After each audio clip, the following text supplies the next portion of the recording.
என்றும் தமிழர் தலைவர் நூல் திறனாய்வு நடத்தி கொண்டிருக்கின்ற மாநில பகுத்தறிவாளர் கழகத்தின் தலைவர் மாண்புமிகு தோழர் தமிழ்ச்செல்வன் அவர்களே, வரவேற்புரையாற்றிய இந்து தமிழ் குழுமத்தின் மூத்த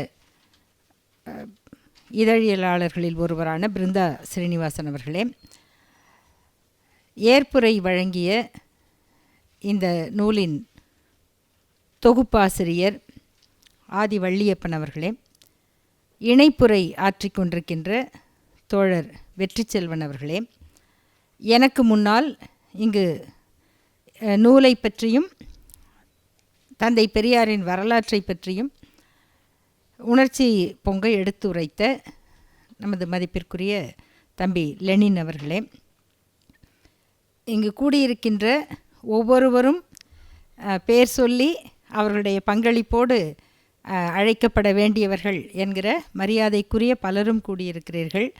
உங்கள் அனைவருக்கும் என்னுடைய அன்பான வணக்கத்தை தெரிவித்துக் கொள்கின்றேன். இன்று அன்னை நாகம்மையாருடைய நினைவு நாள். இந்த வரலாறு எப்படி எந்த வரலாறும் பெண்கள் இல்லாமல் நிறைவு பெறாதோ அப்படி திராவிட இயக்க வரலாறும் பெண்களின் பங்களிப்பில்லாமல் நிகழ்ந்ததல்ல. அதற்கு முதல் புள்ளி அன்னை நாகம்மையார். திராவிட போராளிகள் என்ற கட்டுரையை நான் தொடர்ந்து எழுதும் பொழுது மஞ்சுளாபாய் என்ற அம்மையார் தஞ்சையில் பிறந்தவர்.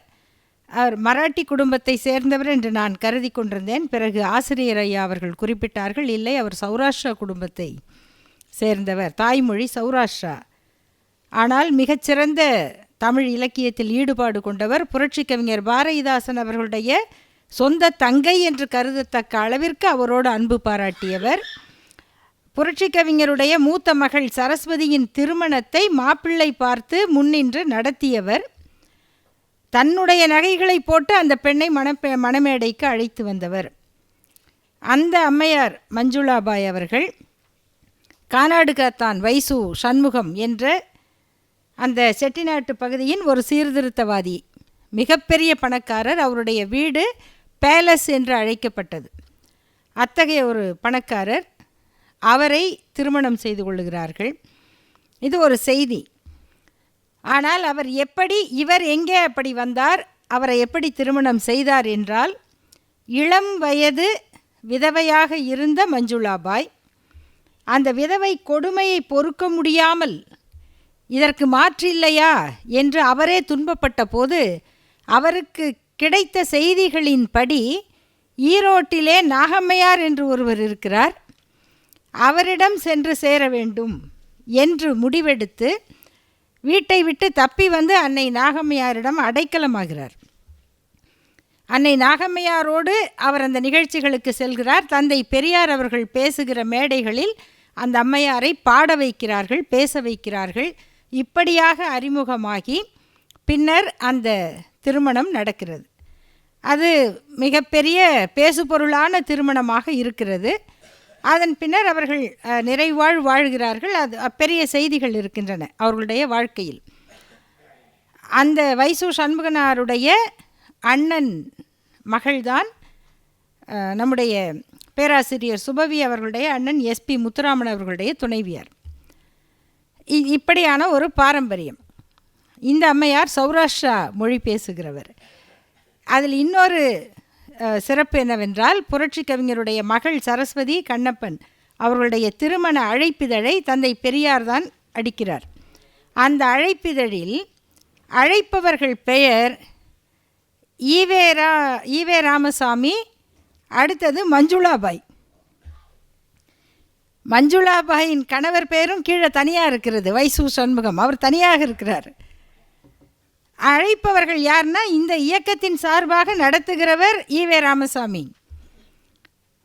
அந்த குடும்பத்தின் சார்பாக அழைக்கிறவர் வைசு மஞ்சுளாபாய். இப்படி ஒரு திருமண பத்திரிகையை அடிக்க முடியுமா? அந்த அம்மையார் எழுதுகிறார், நான் இப்படியெல்லாம் துன்பத்தில் உழன்று கொண்டிருந்தேன், சுயமரியாதை தென்றல் என்னை நாகம்மையார் என்ற கரையில் கொண்டு சேர்த்தது. இப்படிப்பட்ட தந்தை பெரியாருக்கு தொண்டு செய்வது, அவருடைய காதலி என்கிற அந்த பெயர்கள் மட்டுமல்ல, இப்படி இந்த இயக்கத்தை நடத்திய ஒரு தலைவராகவும் வாழ்ந்த அன்னை நாகம்மையார் அவர்களுடைய நினைவு நாள் என்று சொல்லும் பொழுது இந்த நிகழ்வுக்கு அது இன்னும் ஒரு சிறப்பை சேர்க்கிறது. அடுத்து இந்த நாளில் மே 11, 1945 மதுரையில் நடந்த கருஞ்சட்டை மாநாடு, அந்த மாநாட்டில் நடந்த தாக்குதல்கள் எல்லாம் நமக்கு வரலாற்றில் உள்ளவை. அத்தகைய ஒரு சிறப்பு வாய்ந்த இந்த நாளில் இந்த நூல் திறனாய்வும் நடப்பது மிக பொருத்தமாக அமைந்துள்ளது. இதில் தம்பி லெனின் அவர்கள் குறிப்பிட்டதைப் போல இந்த நூல் திட்டமிட தொடங்கிய பொழுதே தோழர் ஆதி வள்ளியப்பன் அவர்கள் என்னிடம் தொலைபேசியில் அழைத்து சொன்னார். அதற்கு பிறகு சுசித்ரா அவர்களும் மற்றவர்களும் பலமுறை என்னிடம் கேட்டுக்கொண்டே இருந்தார்கள். ஆனால் நான் பலமுறை தோழர் வள்ளியப்பன் அவர்களுக்கு இந்த வாரம் கொடுத்து விடுவேன் கட்டுரை என்று சொல்லிக்கொண்டே இருந்தேன். ஆனால் அந்த காலகட்டம், அந்த மே மாதம் முதல் செப்டம்பர் இறுதி வரை நான் ஏராளமான வேலைகள் என்னை அலைக்கழித்து கடைசியாக செப்டம்பர் மாத இறுதியில் எனது உடல்நலக்குறைவு ஏற்பட்டு ஒரு 2-3 மாதங்கள் நான் எதுலையுமே வராமலே இருந்திருந்தேன். சில மாதங்களுக்கு பிறகுதான் மற்றவர்களுக்கு தெரியும். அந்த அளவுக்கு பணிச்சுமை அழுத்தி கொண்டிருந்த காரணத்தினால் என்னால் சொன்னபடியாக கொடுக்க முடியவில்லை என்றதோடு வேறு யாராவது தொலைபேசியில் கேட்டால் நீங்கள் கொடுத்துட்டீங்களான்னா ஓவியாக்கா சொன்னால் நான் கொடுத்துட்டேன், கஷ்டப்பட்டு தான் முடித்தேன், ஆனால் கொடுத்து விட்டேன். சுபவி என்னை கேட்டால் நான் கொடுத்து விட்டேன். ஐயோ, எல்லாரும் கொடுத்துட்டாங்க, நம்ம மட்டும்தான் கொடுக்கல என்று ஒரு குற்ற உணர்வு வேறு. அவர் அவ்வளவு பொறுமையாக, இப்படி பொறுமையாக ஒரு குழுவை பார்க்கவே முடியாது. அத்தனை முறை அத்தனை தவணைக்கும் அவர் என்னிடம் சலித்து கொண்டதும் இல்லை, கொடுக்க முடியவில்லை என்ற பிறகு அவர் வருத்தப்படவும் இல்லை. ஆனால் அவருக்கும் ஒரு சிக்கல் இருந்திருக்கும். இவ்வளவு பேர் இருக்கிறாங்க, எந்த டிவியை போட்டாலும் இந்த மாதிரி தானே பெரியார்னு பேசிக்கிட்டு இருக்காங்க, ஏன் அவங்க கட்டுற இதில் இல்லை என்ற கேள்வி வரும். நான் கொடுக்கவில்லை என்று சொல்ல முடியாது, அவர்களால் சொல்லி கொண்டிருக்க முடியாது. நீங்கள் ஏன் அவங்ககிட்ட வாங்கலை என்ற கேள்வி தான் அவர்களுக்கு வரும். அதனை மிக அழகாக நம்முடைய தோழர் வெற்றி செல்வன் அவர்கள் அவருடைய கட்டுரை மூலமாக தந்தை பெரியாரின் தளபதிகள் என்ற பகுதியில் என்னுடைய தந்தையார் புலவர் அண்ணாமலை அவர்களை பற்றிய குறிப்புகளை கொடுத்து என்னுடைய புகைப்படத்தையும் போட்டு, இவருடைய மகள் அருள்மொழி திராவிடர் கழகத்தின் பிரச்சார செயலாளராக இருக்கிறார், அவர் இப்படியாக தந்தை பெரியார் முன்னிலையில் பேசியவர் என்று என்னை பற்றிய குறிப்பையும் அதில் இடம்பெற செய்து விட்டார். அது எவ்வளவு ஒரு பொறுப்போடு அவர்கள் அதனை தொகுத்திருக்கிறார்கள், எதையெல்லாம் நினைத்து அவர்கள் அக்கறையோடு அந்த செயலில் இறங்கி இருக்கிறார்கள் என்பது அதை பார்த்த பொழுது எனக்கு புரிந்தது. இதில் கட்டுரை எழுதிய சிலர் இங்கு இருக்கிறார்கள். இந்த கட்டுரைகளில் அடிப்படை தன்மை, இந்த தொகுப்பு என்றும் தமிழர் தலைவர் என்று சொல்லிவிடுகிறோம். அது அந்த அட்டை, அந்த வடிவம், இது உள்ள என்ன இருக்கிறது? பல கட்டுரைகளை போடலாம், ஆனால் அதில் ஒரு நூல் கோர்த்தார் போல் சில கருத்துக்கள் இருக்கின்றன. ஒன்று, தந்தை பெரியாரை கான்செப்சுவலைஸ் ஆக்க முடியாது, ஒரு கோட்பாட்டுக்குள்ளே கொண்டு வர முடியாது. அவருடைய உரை 3 மணி நேரம் பேசியிருக்கிறார். அவருடைய கட்டுரைகள் ஒரு தலைப்பை எடுத்துக்கொண்டால் அதில் பலவிதமான ஆய்வுகளை செய்கின்றன. ஆனால் அந்த ஆய்வுகளும் அவர் அணுகுகிற முறையும் அவருடைய அனுபவ பாடத்தாலும் உலக அறிவாலும் பட்டறிவாலும் சொல்லுவதே தவிர ஆராய்ச்சி நெறிமுறைகள் என்கிற கோட்பாடுகளை வைத்து எழுதுவதல்ல. அதனால் நாம் மேற்கத்திய கோட்பாடுகளோடோ அந்த தத்துவ ஆராய்ச்சியோடோ அதனை ஒப்பிட்டு எழுத முடியாது. ஆனால் அவருடைய அந்த வாழ்க்கையில், அவருடைய செயல்பாடுகளில், அவருடைய பேச்சுக்களில், எழுத்துக்களில், அவர் நடத்திய மாநாடுகளில், அவர் நடத்திய போராட்டங்களில், அவருடைய சிறை வாழ்க்கையில், அவருடைய நீதிமன்ற வழக்குகளில், ஒவ்வொரு சிக்கலையும் அவர் எதிர்கொண்ட முறையில், எதிரிகளையும் துரோகிகளையும் கையாண்ட அவருடைய அணுகுமுறையில் அந்த கோட்பாடு இருக்கிறது. அதை எப்படி டீகோட் பண்ணுறது? அது பெரிய வேலை. எப்படி முடியும்? அந்த டீகோடிங் என்கிற அதனை பிரித்து அறிகிற பணியை இந்த தொகுப்பின் மூலம் தோழர் ஆதி வள்ளியப்பன் அவர்கள் செய்திருக்கிறார். அதற்காக உங்களுக்கு நாங்கள் நன்றி செலுத்த கடமைப்பட்டிருக்கிறோம். ஏன்னா எங்களால் இது முடியுமான்னு தெரியல. அடுத்து இந்த கட்டுரைகளுடைய ஒரு அடிநாதம்னு ஒன்று இருக்குது. அது என்னன்னா நன்றி உணர்ச்சி. இதை படிக்கும் பொழுது நம்மால் உணர்ச்சி வசப்படாமல் மனம் நெகிழாமல் படிக்க முடியாது. ஒரு நன்றி உணர்ச்சி. ஏனென்றால் இதை எழுதியவர்கள் யாரும் வாழ்க்கையில் உயர்ந்தவர்கள்தான், ஆனால் தனி மனிதனாக உயர்ந்தேன் என்ற எண்ணம் கொண்டவர்கள் இல்லை. எங்கப்பா படிக்க வச்சார், எனக்கு அறிவு இருந்துச்சு, நான் ராப்பகலாக படித்தேன், நான் உழைச்சேன், நான் எழுதினேன், நான் வரைஞ்சேன், அதனால் நான் முன்னேறினேன் என்கிற தனிமனித தத்துவவாதிகள் அல்ல. நாம் இந்த சமூகமாக உயர்ந்தோம். நம்முடைய சமூகம் இப்படி இல்லை. என் தாத்தா அவமானப்பட்ட காட்சியை நான் பார்த்திருக்கிறேன். என்னை பார்த்து ஒருவர் இப்படி ஒதுங்கி போன அவமானத்தை நான் அடைந்திருக்கிறேன். அந்த சூழலில் இருந்து இந்த சமூகம் இன்றைக்கு இந்த நிலைக்கு மாறி இருக்கிறது என்று சொன்னால் அதற்கு இந்த மனிதர் காரணம். அதை மறந்தால் இந்த சமூகம் உய்ய வழியில்லை என்கிற அடிப்படை நன்றி உணர்ச்சி. இரண்டாவது, தன் வரலாற்றை மறுக்கிற ஒரு சமூகத்தை பார்க்கும்போது ஏற்படுகிற கவலை. இது ஒரு மனப்போக்கு. பல நேரங்களில் நமக்கு புரியாத ஒன்று இருக்கிறது. நமக்கு எதிரிகள் எப்படியும் வருவார்கள். நமக்கேன் இத்தனை எதிரிகள் என்று ஐயாவை பற்றி அந்த ஆய்வு இருக்குது. ஆனால் சில நேரங்களில் நிறைய பேருக்கு இந்த அனுபவம் இருக்கக்கூடும். நம்மால் அதிகம் பயன் பெற்றவர்கள் நமக்கு எதிரியாவார்கள். நமக்கு தெரியாது, அவர்தான் உங்களை பற்றி இப்படி பேசினார் என்றால் நமக்கு புரியாத ஒன்று. அவர் பேசியிருப்பாரா? நம்ப முடியாது. பேசினார் என்றால் அவர் ஏன் இப்படி பேசணும், அவங்க ஏன் இப்படி பேசணும், அவங்களுக்கு நான் ஒன்றும் தீங்கு செய்யலையே, மாறாக நான் நன்மையல்லவா செய்தேன், அவங்களுக்கு இன்னென்ன மாதிரி உதவிகள் செய்தேனே, அவர்கள் ஏன் இப்படி எனக்கு எதிரியாக மாற வேண்டும்? இந்த கேள்வி பலருக்கு வரும். அதற்கு என்ன விடை என்று ஒரு மனநல மருத்துவரிடம் கேட்டேன். இது என்ன சைக்காலஜி? அந்த மருத்துவர் சொன்னார், உங்களிடம் உதவி பெற்ற ஒருவர் உங்களை பார்க்கும் பொழுதெல்லாம் அவர் உங்களை விட குறைந்திருந்த அந்த மனநிலை நினைவூட்டப்படுகிறது. இவர் எனக்கு ஃபீஸ் கட்டினாரு, இவர் எனக்கு இடம் வாங்கி கொடுத்தாரு பார்க்கும்போதெல்லாம் தான் ஒரு நன்றி சொல்ல வேண்டிய மனிதனாக இருக்கிறோம். நான் குறைவாக இருந்த அந்த நிலை எனக்கு நினைவுக்கு வருவதால் அதை நினைவூட்டுகிற உங்கள் மேல் கோபம் வருகிறது. உங்கள் தோற்றம், உங்கள் இருப்பு, அது அவருக்கு கோபத்தை உண்டாக்குகிறது. அந்த கோபம் உங்களுக்கு எதிராக வினையாற்ற வைக்கிறது. இப்படி ஒன்று இருக்குமா என்றால் இப்படி இருப்பதை தவிர வேறு என்ன காரணம் இருக்க முடியும்? நாம் தான் இந்த ஆராய்ச்சிக்குள்ளெல்லாம் போகிறோம்.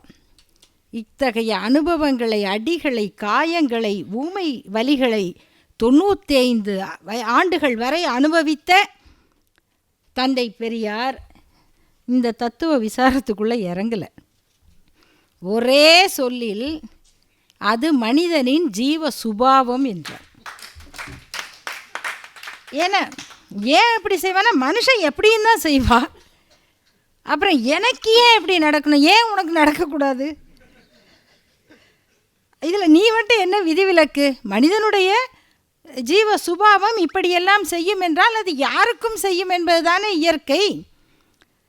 அதில் நம்ம மட்டும் என்ன விதிவிலக்கு? ஆகவே இது மனிதனின் சுபாவம் என்பதை புரிந்து கொள்வதை தவிர அதை நீங்கள் எப்படி எதிர்கொள்ள முடியும், எப்படி அதை கடந்து போக முடியும் என்ற அந்த நிலையை இன்றைக்கு நாம் பல பேர் சமூகத்தில் நாம் எதிர்பாராத இடங்களிலிருந்து எதிர்கொள்கிறோம்.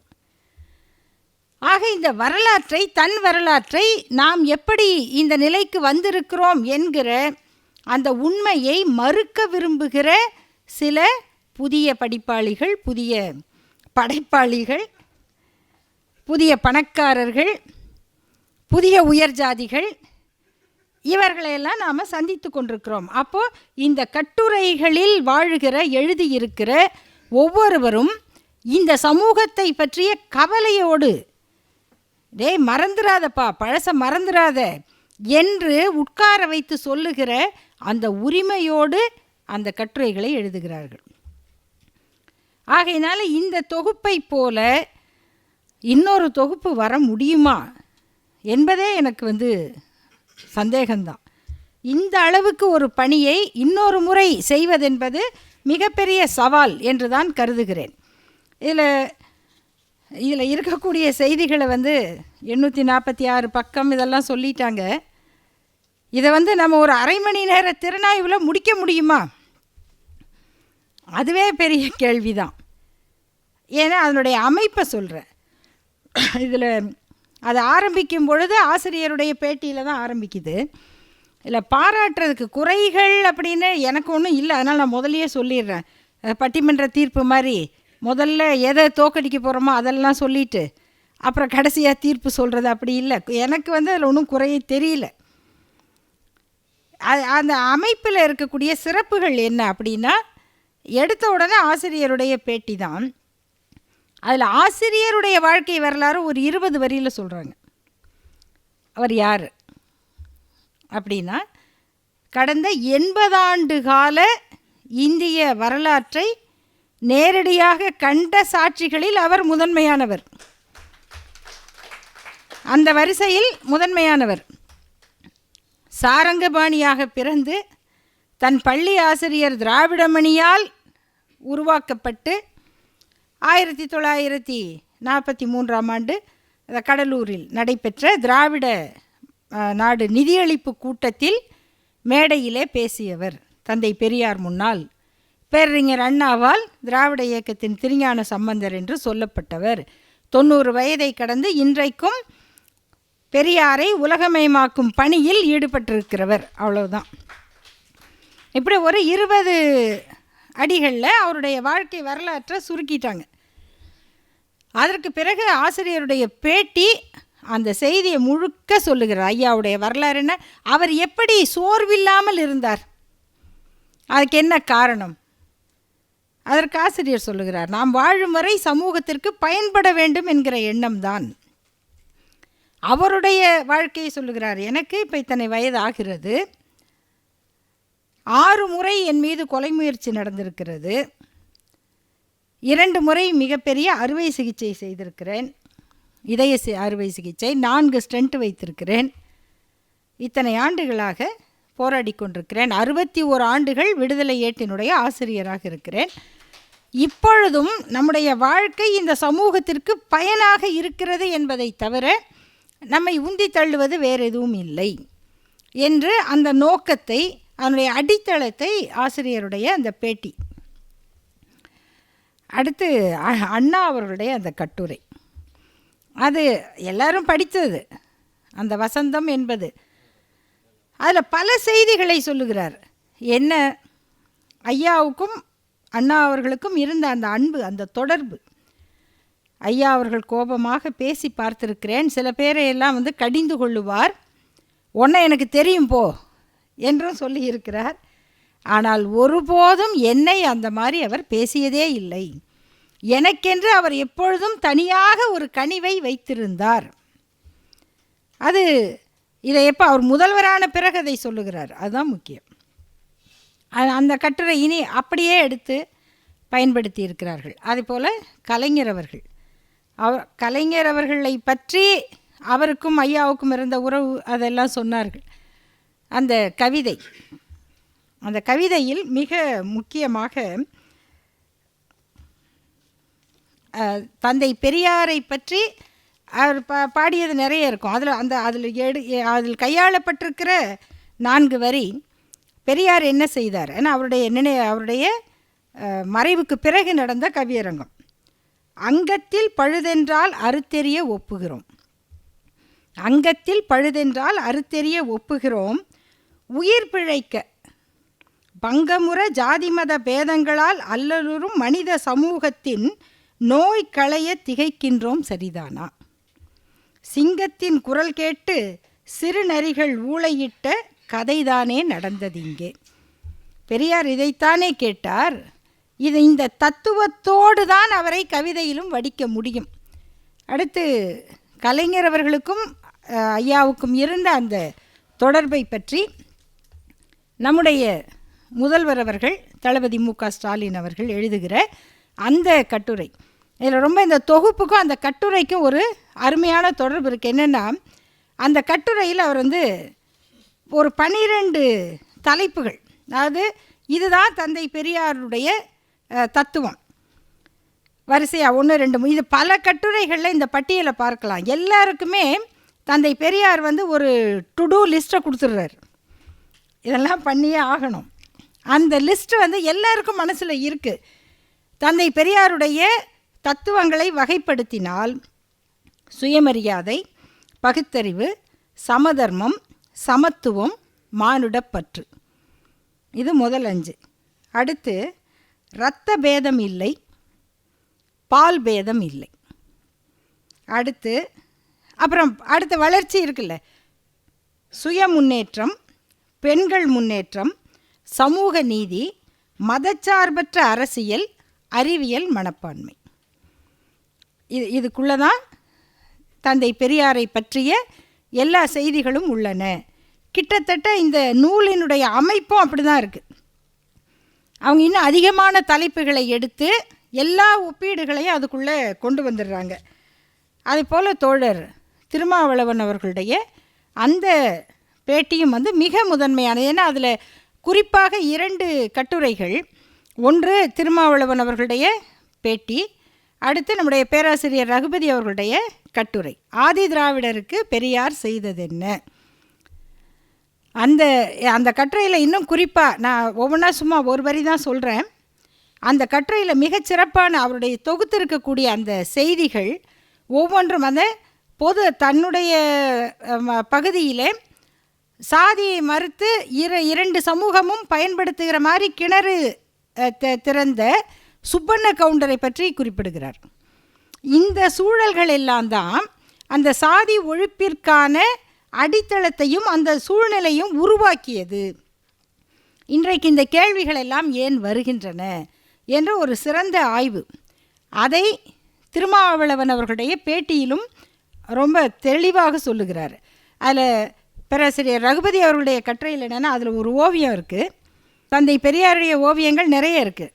ஆனால் அந்த கட்டுரையில் இருக்கிற பெரியாருடைய ஓவியம் ஓவியர் சுந்தரம் வரைந்தது.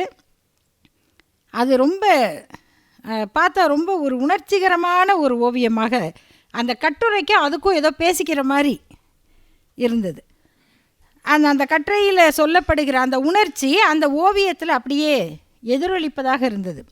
அதுபோல் அந்த ஒவ்வொரு பகுதியும் அண்ணன் மருது அவர்கள் இருக்கிறார்.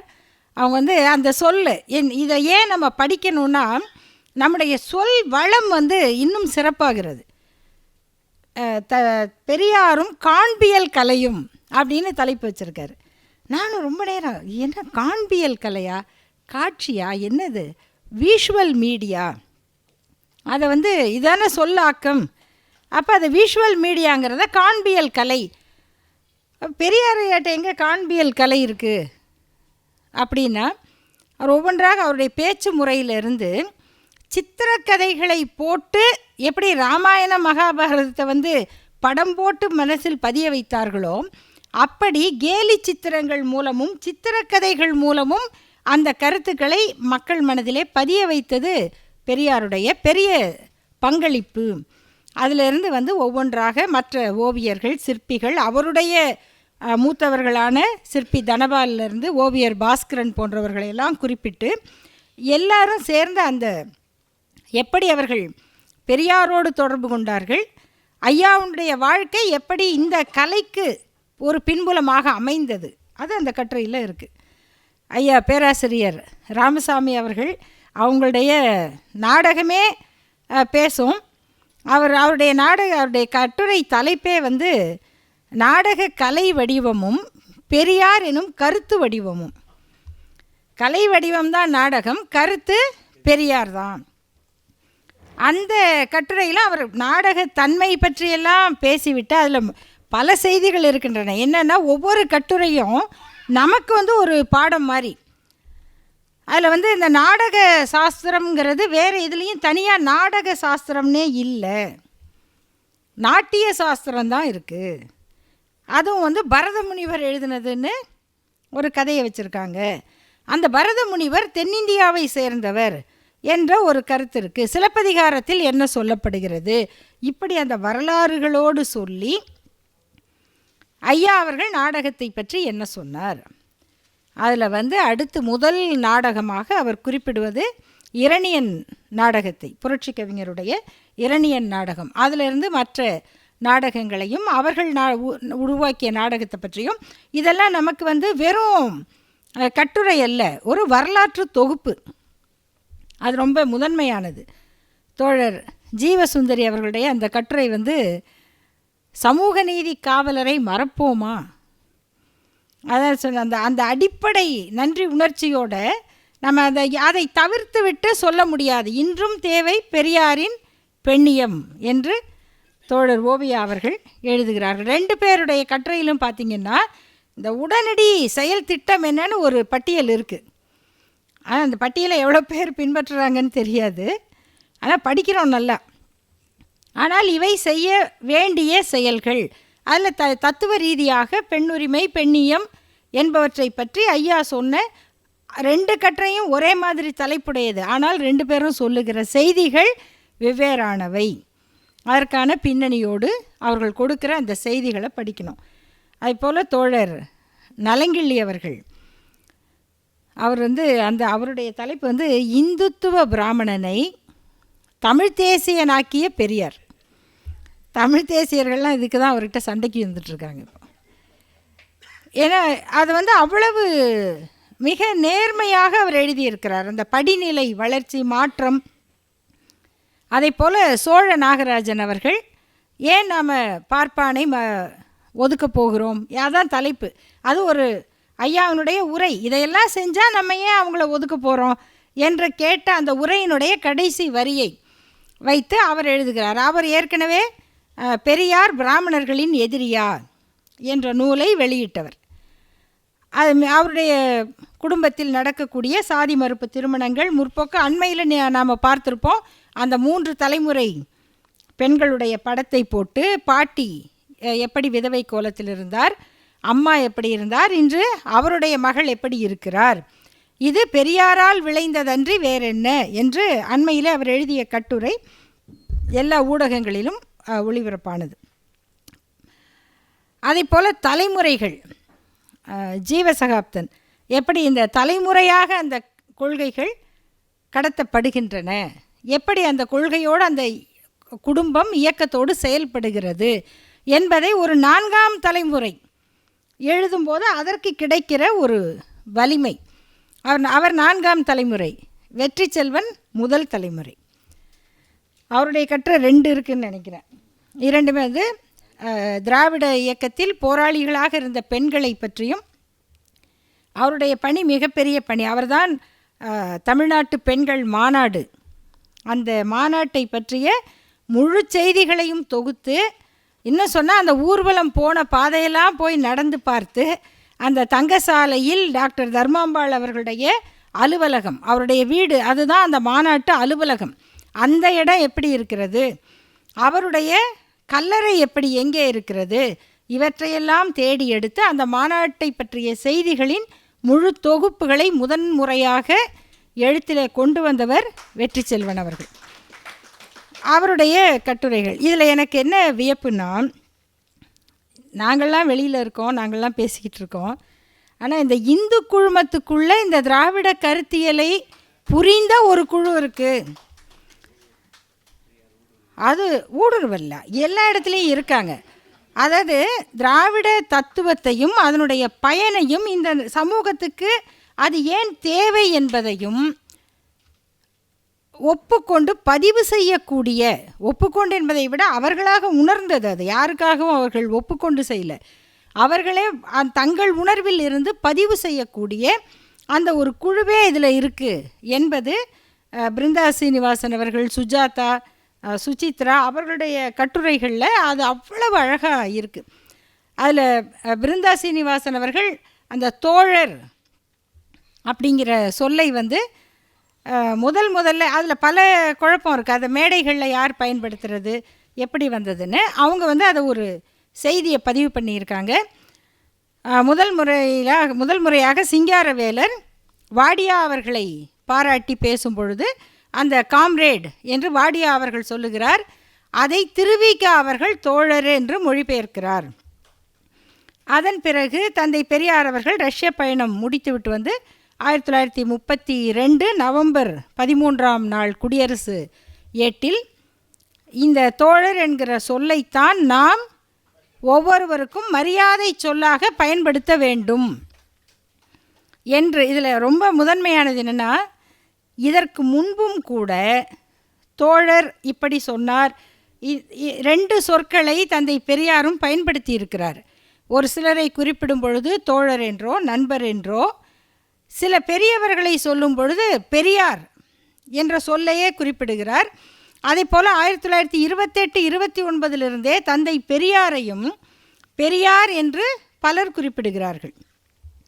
நான் என்னுடைய அந்த கட்டுரை தொகுப்பில் இருக்கிறது. பினாங்கு ஜானகி என்ற ஒரு அம்மையார் மலேயாவிலே பினாங்கில் இருந்து கட்டுரைகள் எழுதி குடியரசுக்கு அப்போ அனுப்பியிருக்கிறார். எப்படி அனுப்பியிருப்பாங்க பாருங்கள். கப்பலில் வந்தால் எவ்வளோ நாள் ஆகும். அவங்க வந்து அப்போவே காதல் திருமணம் பண்ணுறவங்க குடும்பத்தை எதிர்த்து, அவர் ஒரு தஞ்சாவூர் நாயுடு சமூகத்தை சேர்ந்தவர். அவர் விரும்பி மணந்து கொண்ட பண்டிதர் அப்பாவு மருத்துவர் சமூகத்தை சேர்ந்தவர். அதனால் திருமணம் செய்து கொண்டு இவர் பேரை பண்டிதை அப்படின்னு மாற்றிக்கிறார். அவர் பண்டிதர்னால் நான் பண்டிதை, ஏன் படித்தவங்க தான் போட்டுக்கணுமா? பண்டிதை ஜானகி. அவங்க குடும்பத்தில் உள்ள பெயர்கள்லாம் ராஜாராம் மோகன் ராய். இப்போ தான் அவர் இறந்தார். அது இந்த சிந்தனை பெயர்கள் இதெல்லாம் வரும்பொழுது ஒரு சீன பெயர் வந்துடுது.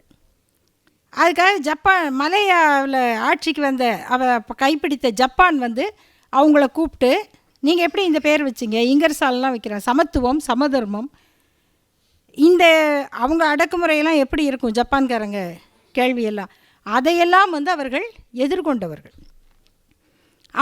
அவர்கள் தந்தை பெரியாரை பற்றி குறிப்பிடும் பொழுது ஐயாவுடைய முதல் மலேயா பயணத்தில் அவங்கள மலேயாவில் இறங்கின உடனே ஜானகி அம்மா எப்படி இருக்காங்க என்று கேட்கிறார். அவர் அப்பாவு அவர்கள் சொல்லுகிறார், அவங்க பிரசவத்துக்காக மருத்துவமனையில் இருக்காங்க. சரி, அப்போ நாங்கள் மலாய் பயணம்லாம் முடிச்சுட்டு வந்து பார்க்குறோம் என்று சொல்லிவிட்டு திரும்பி வந்து அந்த அம்மையாரை மருத்துவமனையில் போய் பார்த்து அந்த குழந்தையை எடுத்து நெஞ்சோடு அணைத்து கொள்ளுகிறார். நாகம்மையாரும் அந்த குழந்தையை வாங்கி கொஞ்சுகிறார்கள். அந்த அம்மையாரை பற்றிய முக்கியமான செய்தி என்னென்னா, அவங்க தான் தந்தை பெரியாருக்கு வந்து பூத கண்ணாடியை பரிசளிக்கிறார்கள். அந்த பூத கண்ணாடி அதை மலேயாவில் ஒவ்வொருத்தருக்கும் ஒவ்வொன்று கொடுக்குறாங்க. சிலருக்கு பேனா கொடுக்குறாங்க, சிலருக்கு வந்து குளிர் கண்ணாடி கொடுக்குறாங்க. தந்தை பெரியாருக்கு பூத கண்ணாடி கொடுக்குறாங்க படிக்கிறதுக்கு. அப்படிப்பட்ட சிந்தனையாளர். அவர் எழுதிய கட்டுரையில் 29-30 என்ன எழுதுகிறார் என்றால், என் தந்தை எனக்கு இந்த கல்வியையாவது கொடுத்ததால் தான் 4 பேர் மதிக்கும்படியாக நான் இருக்கிறேன். இப்படி தமிழ்நாட்டிலிருந்து வந்த பெரியார் ராமசாமி அவர்கள் என்னை வந்து மருத்துவமனையில் பார்க்கவும், என் குழந்தையை எடுத்து நெஞ்சார அணைத்து முத்தம் கொடுத்து மகிழவும் எனக்கு இந்த வாய்ப்பை கொடுத்தது எது என்றால் கல்விதான். அதனால் பெண்களுக்கு சீதனம் நகையல்ல கல்வி என்று அந்த கட்டுரையிலே அவர் குறிப்பிடுகிறார். அப்போ 29-30 அந்த பெரியார் என்று குறிப்பிடும் பழக்கம் இருக்கிறது. ஆனால் அந்த தமிழ்நாட்டு பெண்கள் மாநாட்டில் அந்த தீர்மானம் என்ன சொல்லுகிறது என்றால், இனி அவரை செயற்கரிய செய்யும் அவரை பெரியார் என்று மட்டுமே அழைக்க வேண்டும். அதுதான் அந்த தீர்மானம். அதை போல் அந்த தீர்மானம்லாம் போட்ட அது 38. அதற்கு முன்னால் 32 தான் வருது இந்த குடியரசு. அதில் வந்து அந்த ஐயா எழுதின அந்த சொற்கள் அப்படியே அவங்க எடுத்து கொடுத்துருக்காங்க. ஐயா என்ன சொல்லுகிறார்னா, இனி தோழர் என்கிற பதத்தையே உபயோகிக்க வேண்டும். மகாஸ்ரீ, திருவாளர், திரு, தலைவர், பெரியார், திருமதி, ஸ்ரீமதி என்பன போன்ற வார்த்தைகளை சேர்த்து பேசவோ எழுதவோ கூடாது என்று வணக்கமாய் கேட்டுக்கொள்கிறேன். குடியரசிலும் அடுத்த வாரம் முதல் அந்தப்படியே எழுத வேண்டும் என்று தெரிவித்துக் கொள்கிறேன். இதற்கு பிறகு குடியரசு இதழிலும் தோழர் என்ற அடைமொழியுடன் தான் வருகிறது. இப்போது தோழர் என்கிற சொல்லை திருவிக அவர்கள் முதலில் அறிமுகப்படுத்துகிறார். அவருக்கு இது குறித்து எனக்கு ஒரு இலக்கியவாதியோடு விவாதமே நடந்தது. இதை சொல்லும் பொழுது, ஆனால் அந்த தோழர் என்ற சொல்லை பரவலாக்கி பொது வாழ்க்கையில் கொண்டு வந்தவர் தந்தை பெரியார் என்று சொல்லும் பொழுது அவருக்கு இதை சொல்லும் போதே என்னென்னா, நீங்கள் ஏதோ சுப்பீரியாரிட்டி கிளைம் பண்ணுறீங்களா? இதில் தோழமை என்று இவர் சொல்லிய ஒரு சொல்லன்றோன்னு கம்பன் சொல்லியிருக்காரு, சொன்னார். சொன்னேன், சரிதான், நம்ம மறுக்க முடியுமா? ஆனால் அதுக்கு ஒரு 8-10 நூற்றாண்டுக்கு முன்னாடியே இவர் எம் தந்தை தோழர்னு கபிலரை பாரி மகளிர் அறிமுகப்படுத்துகிறாங்க. அது தெரியுமா உங்களுக்கு? நாங்கள் பரம்புமலை பாரியின் பெண்கள் எங்கள் நாட்டை மூவேந்தர்கள் பறித்து கொண்டார்கள், நாங்கள் இப்படி அனாதையாக வந்திருக்கிறோம். அப்போ பக்கத்தில் இவர் யாருன்னு பார்க்குறாங்க. இவர் எம் தந்தை தோழர். அந்த தோழருங்கிற சொல்ல இலக்கியத்தில் முதலாக பயன்படுத்தியவர்கள் பெண்கள், பாரி மகளிர். அப்போ இந்த தோழமைங்கிற அந்த இயல்பு எவ்வளவு வரலாற்று தொடர்புடையது அப்படிங்கும்போது, ஆனால் இந்த சமகால வரலாற்றில் ஐயா அவர்கள் எப்படி அதை நடைமுறைப்படுத்தினார்னு அவங்க எழுதியிருக்கிறது மிக ஒரு சிறந்த பதிவு. அதே போல் எஸ்விஆர் அவர்கள் அவர் ஆவணங்களை தேடி பதிவு பண்ணுறதில் அவருக்கு நிகர் அவர்தான். எஸ்வி ராஜதுரை அவர்கள் அவருக்கு எவ்வளவு பாராட்டுக்கள் கொடுத்தாலும் தகும். அவர் முக்கியமான ஒரு ஆவணத்தை எடுத்து எழுதியிருக்கார். என்னென்னா, இந்தியா குடியரசு நாடாக மாறும் பொழுது அந்த குடியரசு சிறப்பிதழ் இந்து பத்திரிகை வெளியிடுகிறது. அப்போ இங்கிலீஷ் ஹிந்து தானே, தமிழ் ஹிந்து கிடையாது. அதனால் இங்கிலீஷ் ஹிந்துவில் அவரிடம் கட்டுரை கேட்டிருக்கிறார்கள். அப்பொழுது ஐயா அவர்கள் எழுதி அதை அவங்க யாரோ மொழிபெயர்த்து தான் கொடுத்துருக்காங்க. அந்த மொழிபெயர்ப்பு அவ்வளவு துல்லியமாக இருக்குது. அதில் என்ன எழுதியிருக்காங்கன்னா, இது ஐயாவுடைய கட்டுரை ஹிந்துவில் வந்திருக்கு, இதெல்லாம் இதில் இருக்குது. ஏன் இந்த புத்தகம் வரலாற்று ஆவணம் மாதிரி இருக்குது அப்படின்னா, அதில் சொல்கிறாங்க, the terms Aryan and Dravidian are not my inventions. இதான் ஐயா எழுதுகிறார். They are historical realities. They are historical realities that the Ramayana is an allegoric representation of the invading Aryans and domiciled Dravidians. It has been accepted by all historians, including Pandit Jawaharlal Nehru, and all reformers, including Swami Vivekananda. அவருக்கு என்ன இந்த due credit அப்படிங்கிற இல்லையா, அவர் ஒரு சீர்திருத்தவாதி தான். அதனால் அவர் ஒரு ரீஃபார்மிஸ்ட், including Vivekananda. அதுக்கப்புறம் மை டிசையர். இப்போ சரி, அப்போ ஆரியன் திராவிடன் நான் சொல்லலை, அது வரலாறு சொல்லுது, இதெல்லாம் ஒத்துக்கிட்டாங்கன்னு சொல்லிட்டீங்க. இப்போ நீங்கள் என்ன சொல்கிறீங்க, உங்கள் விருப்பம் என்ன? My desire is not to perpetuate the difference but to unify these two opposing elements in society. இதை விட என்ன வேணும்? இப்பையும் ஒரு தமிழர் தற்குறித்தனமாக பேசிக்கிட்டு இருக்கிறாரு. நீங்கள் திராவிடம் தான் பிரித்தது, நீங்கள் பிரிச்சிட்டிங்க, வெறுப்பை கேட்குறீங்க, இப்படியெல்லாம் பேசுகிறாங்க. அது ரொம்ப தெளிவாக அதை ஹிந்துவிலேயே போட்டார் ஐயா, அதான் ரொம்ப முக்கியம். அதனால் only to unify the opposing elements in the society, அதுக்கு அடுத்து தான் ரொம்ப முக்கியம். I am not a believer in race theory. இனவாதத்தில் எனக்கு நம்பிக்கை இல்லை. As propounded by the late Nazi leader of Germany. இரத்த தூய்மை. None can divide the south Indian people into two races by means of any blood test. வேறு இப்போயும் lab வச்சுக்கிட்டு அலையிறாங்க. இரத்த பரிசோதனை நிலையம், சுத்த ரத்தம். 1950 எழுதுகிறாரு. இது பிளட் டெஸ்ட்டில் வராது. ஏன்னா ஐ am not believing, it is not my intention, it is not my intention. இதெல்லாம் சொல்லிவிட்டு இதை இன்னொன்று சொல்கிறாரு. அப்படி ரேஷியல் வியூஸ் எடுக்கிறது இருக்கு இல்லையா, பிளட் டெஸ்ட்டு, அது வந்து it is not only suicidal but reactionary. அந்த இரத்த பரிசோதனை சுத்தங்கிறது சூசைடல்னு எழுதுறாரு. இதை ஹிந்துவில் அப்போவே பதிவு பண்ணியிருக்கிறார். ஆனால் இன்றைக்கி வரைக்கும் அவரை வந்து நீங்கள் ஒரு சமூகத்தை வெறுத்தீங்க, ஒடுக்குனீங்க, விரட்டுனீங்க அப்படின்னு தான் வந்து பேசிக்கிட்டே இருக்காங்க. அப்போ இந்த செய்திகள்லாம் வருது. ஏஎஸ் பன்னீர்செல்வம் அவர்களுடைய கட்டுரையில் யார் யார் என்னெல்லாம் ஐயாவை பற்றி எழுதினாங்க, மற்ற கருத்துடையவர்கள்.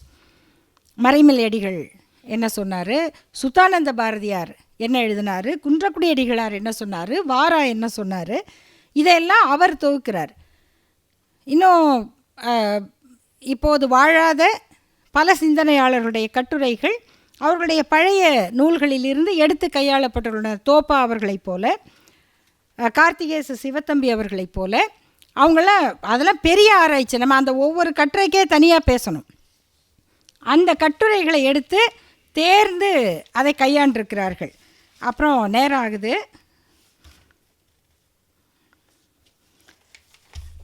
அடுத்து ரொம்ப சிறப்பான ஒரு பணி என்னென்னா, இந்தியாவின் பிற பகுதியில் இருக்கக்கூடிய, பிற மாநிலங்களில் இருக்கக்கூடிய நம்மை போன்ற சிந்தனையாளர்கள் அவங்க என்ன நினைக்கிறாங்க, அவர்களிடமிருந்து சில கட்டுரைகள் இங்கே பதியப்பட்டுள்ளன. அதில் சிலதெல்லாம் ஃப்ரண்ட் லைனில் 23 வந்தது அப்படியே எடுத்து போட்டிருக்காங்க. அதில் சுனில் கிலானி அப்படிங்கிறவர் எழுதுகிறாரு, அதை எப்படி தமிழ்நாடு எப்படி தந்தை பெரியாரால் மாறி இருக்குது இதான் அவர் சொல்ல வர்றாரு. அது தென்னிந்தியா அப்படின்னு. ஏன்னா அப்போ தான் திராவிடம் ஆரம்பித்தது 1925. அப்போ அது தமிழ்நாடு இல்லையே, அது தென்னிந்தியாவாக தானே இருந்திருக்கு. அவர் சொல்கிற அந்த ஒரு உதாரணம் பாருங்கள். இந்தியாவில் உள்ள பெண்களை எல்லாம் சேர்த்து ஒரு நாடாக கருதினால், பெண்களை மட்டும் அது ஒரு நாடாக கருதினால், அந்த நாட்டிற்கு இந்தியன் விமென் ரிப்பப்ளிக், இந்திய பெண்கள் குடியரசுன்னு பேர் வச்சிடலாம். அந்த நாட்டினுடைய மக்கள் தொகை 60 கோடி இருக்கும்ல. ஏன்னா இப்போ 120 கோடி மேலே போயிடுச்சு, 60 கோடி இருக்கும். ஆனால் அந்த குடிமக்களுடைய வாழ்நிலையை கணக்கெடுத்தால் அந்த குழந்தைகளின் 60 கோடி பெண்களின் சராசரி கல்வி என்பது 3.2 ஆண்டுகள் தான் பள்ளிக்கு போயிருப்பார்கள். 3 ஆண்டு தான். அவர்களுடைய தனிநபர் வருமானம் என்பது சராசரியாக மொசாம்பிக் நாட்டை விட குறைவாக இருக்கும். அப்புறம் எதுக்கு மேலே இருக்குன்னா பப்புவா நியூ கினியாவுக்கு மேலே இருக்கும். இவ்வளோதான் அவங்களுடைய வருமானம். இதெல்லாம் எப்படி கணக்கு போட்டிருக்காரு? அப்போ இதை விட இந்த சராசரி இந்த இந்திய பெண்கள் குடியரசில் இதை ஒப்பிடுவதற்கு வேறு ஏதாவது ஒரு பகுதியை எடுத்துக்கொள்ள வேண்டுமென்றால் மேற்கத்திய நாடுகளை எடுத்துக்கொள்ள வேண்டியதில்லை. இந்த குடியரசினுடைய தென்னிந்திய பகுதியை எடுத்துக்கொண்டாலே போதும். அதை ஒப்பிட்டால் இந்த இவர்கள் சொல்லுகிற இந்த இந்திய பெண்கள் குடியரசை விட எவ்வளவு மேம்பட்ட நிலையில் இருக்கிறது என்பதை பாருங்கள். இதைத்தான் அமர்த்தியா சென் அவர்கள் சொன்னார். நீங்கள் தமிழ்நாட்டை ஒப்பிடணுன்னா ஐரோப்பிய நாடுகளுடன் தான் ஒப்பிடணும், இதோட ஒப்பிட முடியும். இந்தியாவில் குஜராத்தோட, ராஜஸ்தானோட, யூபியோட, மத்திய பிரதேசத்தோட ஒப்பிட முடியாது. அதை சுனில் கிலானி அவர்கள், அவர் பேராசிரியர், அவர் எழுதுகிறார். அப்புறம் அதில் இன்னொன்று சொல்கிறாரு, Periyar is a sniper of a sacred god அப்படின்னு. அது குறி வச்சு எதை புனிதம்னு சொன்னாங்களோ அந்த புனிதங்களெல்லாம் அப்படி குறி வச்சு அடித்தவர் பெரியார். இதெல்லாம் அவர் சொல்கிற சில செய்திகள். அப்புறம் கார்த்திக் ராம் மனோகரன் அவர் ஃப்ரண்ட் லைனில் எழுதின ஒரு கட்டுரை. அதுபோல் கர்கா சாட்டர்ஜி அவர் அவரை பற்றியே பயங்கர எதிர்ப்பு இருக்குது பல இடங்களில். பிஜேபியினுடைய அரசியலை, அவர்களுடைய போலி வீடியோக்களை பற்றி அவ்வளவு கடுமையாக எதிர்வினை ஆற்றக்கூடிய ஒரு சிந்தனையாளர் கர்கா சாட்டர்ஜி. அப்புறம் தேவி சாட்டர்ஜி, இவங்க பேர்லாம் நம்ம கேள்விப்பட்டிருப்போம். இப்படி ஒரு பட்டியல். வெளிப்புலங்களில் வாழக்கூடிய தமிழர்களிடமிருந்து ஒரு பட்டியல். பெண்கள் என்றால் பெண்கள் செயல்பாட்டாளர்கள் ஒரு பக்கம், முற்போக்கு இலக்கியங்கள், முற்போக்கு இயக்கங்கள், இடதுசாரி சிந்தனைகள் உடையவர்களிடமிருந்து ஒரு தொகுப்பு. அதில் விதிவிலக்கு இல்லாத படிக்காக 2 பார்ப்பன சமூகத்தில் இருந்து வந்த தோழர்களிடம் அவர்களுடைய அணுகுமுறை, இவற்றையெல்லாம் தொகுத்து பார்க்கும் பொழுது இது ஒரு மலைக்க வைக்கும் தொகுப்பு என்பதை தவிர சொல்கிறதுக்கு பெருசாக சொற்கள் தீந்து போகுது. ஜோகா சிங் அப்படின்னு ஒருத்தர் எழுதுகிறார். அவர் ஐயாவுடைய சிந்தனைகளை எதோடு ஒப்பிடுகிறார்னா, நம்ம எல்லாம் பள்ளியில் படித்தோம், where the mind is without fear and the head is held high, where knowledge is free, where the world has not been broken up into fragments படிச்சிருக்கோம். ரவீந்திரநாத் தாகூர்னுடைய கவிதை. எங்கே இந்த என் தேசம் எப்படி இருக்க வேண்டும் அப்படின்னு சொல்கிறது, எங்கே உள்ளம் அச்சமற்று செம்மாந்து தலை நிமிர்ந்து நிற்கிறதோ, எங்கே அறிவு தடையற்று செயல்படுகிறதோ, எங்கே சொற்கள் உண்மையின் ஆழத்தில் இருந்து வெளிப்படுகிறதோ, எங்கே இந்த உலகம் வேறுபாடுகளால் சுக்குநூறாக சிதறுண்டு போகவில்லையோ, எங்கே தளராத முயற்சி முழுமையை நோக்கி தன் கரங்களை நீட்டிக்கொண்டே இருக்கிறதோ, எங்கே சுயமரியாதை என்னும் அறிவு ஓடை மூடநம்பிக்கை என்னும் பாழ்நிலத்தில் புகுந்து மறைந்து விடாமல் இருக்கிறதோ, எங்கே எங்கள் அறிவு தடையற்ற சுதந்திரம் சிந்தனை செயல் என்பதை நோக்கி வழிநடத்தப்படுகிறதோ, என் தந்தையே அங்கே என் தேசம் எழுவதாக என்பதுதான் அந்த பாடல். அந்த பாடலை அவர் அப்படியே கையாண்டு தந்தை பெரியாருடைய சிந்தனைகளை இவற்றோடு தான் நீங்கள் அடையாளப்படுத்த முடியும் என்று சொல்லுகிறார். அப்போ ஒரு உலக பார்வையில் எப்படி ஒரு தமிழர் தலைவரை நாம் அடையாளம் காண்பது என்பதுதான் இந்த தொகுப்பினுடைய மிகச்சிறந்த செயல் சாதனை என்று அவர்களுக்கு மீண்டும் அந்த குழுவுக்கே என்னுடைய பாராட்டையும் நன்றியையும் தெரிவிக்க விரும்புகிறேன். கடைசியாக ஏஎஸ் பன்னீர்செல்வம் அவர்கள் கட்டுரையில் குறிப்பிடுகிறார், இதை நீங்கள் தந்தை பெரியாரை பற்றிய செய்திகளை முழுமையாக விவாதங்களோடு புரிந்து கொள்வதற்கு அவர் பயன்படுத்திய நூல்களில் ஒன்று தம்பி திருமாவேலன் எழுதிய இவர் தமிழர் இல்லை என்றால் எவர் தமிழர். அந்த தொகுப்பினுடைய இறுதி கட்டுரையை அவங்க ரொம்ப அழகாக அதை பயன்படுத்தி போட்டிருக்காங்க. அதனுடைய இறுதி வடிவத்தை மட்டும், அந்த பகுதியை மட்டும் நான் படிக்கிறேன், அதுவே இதனுடைய நிறைவாக கொள்ள வேண்டும் என்று கேட்டுக்கொள்கிறேன். இந்த நூல் வந்ததும் அது எப்படிப்பட்ட ஒரு வினையை உருவாக்கியது, எதிர்வினை உருவாக்கியது நமக்கு தெரியும். இதனை பல்லாண்டு கால சேகரிப்பில் இருந்து எழுதினார் திருமாவேலன். ஒவ்வொரு குறிப்பையும் எடுத்து எடுத்து எடுத்து வச்சு எங்கே எந்த ஒரு சின்ன பேப்பர் கட்டிங் அதெல்லாம் போட்டு பையாக வச்சு அப்படி எடுத்து தான் அதை தொகுத்து கொண்டு வந்தார். சாதாரண பணி அல்ல அது. அந்த நூலினுடைய முடிவு அதை எழுதி முடிக்கும்போது என்ன ஒரு உணர்வு ஏற்படும் அப்படின்னா, பெரியாரின் 100 ஆண்டு கால உழைப்புக்கு இணையான உழைப்பு கொண்டோர் யார்? சாதி ஏற்றத்தாழ்வை சமப்படுத்திய கால்கள் அவருடையது தானே. ஆரிய சாதியை மட்டுமல்ல, ஆண்ட சாதி பெருமையையும் சேர்த்து அவர்களது கூட்டத்துக்குள் புகுந்து தேன்கூட்டை கலைப்பது போல கலைத்து தேனியை போல கொட்டிய நாக்கு அவர் நாக்கல்லவா. எத்தனை ஆண்டுகள் மாநிலம் முழுக்க அலைந்து திரிந்தார். என்றாவது சலித்து கொண்டாரா? முடங்கி கிடந்தாரா? அவரை விட தியாகம் கொண்டவர் யார்? சிறைக்கு அஞ்சினாரா? சட்டத்துக்கு அஞ்சினாரா? புனிதங்களை கொளுத்தினால் வாழ்வு இருண்டுவிடும் என்று தெரிந்தும் கொளுத்திய துணிச்சலுக்கு சொந்தக்காரர் அவர் அல்லவா? அவர் மட்டும்தானே. தமிழை வளர்த்தவர்களுக்கு உதவியாய் நின்றவர் யார்? தமிழை கெடுப்பாரை உடைத்த கடப்பாரை வேறு யார்? யாரிடமாவது நன்றியை எதிர்பார்த்தாரா? நான் சாதித்து விட்டேன் என்று சொல்லிக் கொண்டாரா? இல்லையே. உங்களை சூத்திரனாக விட்டுவிட்டு போகிறேன் என்றால் அப்புறம் என்ன தொண்டு செய்து விட்டேன் என்று கடைசி கூட்டத்தில் இவரை போல எவர் கேட்டுள்ளார்? யாரைத்தான் இவர் எதிர்க்கவில்லை? தனது நண்பர்கள் அனைவரையும் தனது கொள்கைக்காக பகைத்து கொண்டவர் அல்லவா? இதை விட வேறு என்ன இருக்கு? தனது நண்பர்கள் அனைவரையும் தனது கொள்கைக்காக பகைத்து கொண்டவர் அல்லவா? எல்லாம் கொளுத்தினாரே, எல்லாவற்றையும் உடைத்தாரே, அனைத்தையும் உடைத்தாரே. எல்லாம் எதற்காக? தனது சுயநலத்துக்கா? நான் பல குட்டிக்கரணம் போட்டாலும் அது என் சுயநலத்துக்காக அல்ல என்று சொல்லும் துணிச்சல் எவருக்கு இருந்தது? தமிழ் இன எதிரிகள் அனைவரையும் எதிர்த்து நின்ற மாவீரன் யார்? வாழ்ந்த காலத்தில் மட்டுமல்ல, மறைந்து அரை நூற்றாண்டு ஆன பிறகும் சிம்ம சொப்பனமாக இருப்பவர் யார்? எதிரிகளை, துரோகிகளை மிகச்சரியாக உணர்ந்தவர் இவரை விட வேறு யார்? இன்றும் எதிரிகளையும் துரோகிகளையும் அடையாளம் காண சரியான கண்ணாடி அவருடையதுதானே. எதிரிகளை வீழ்த்தும் வலிமை அந்த கைத்தடிக்குத்தானே உண்டு. பல்லாயிரம் ஆண்டு காலமாக மனுமூலமாக பரவிய நுண்கிருமியான ஆரியத்துக்கு மாற்றான கஷாயம் உற்பத்தி செய்து கொடுத்த தமிழ் மருத்துவர் பெரியார்தானே.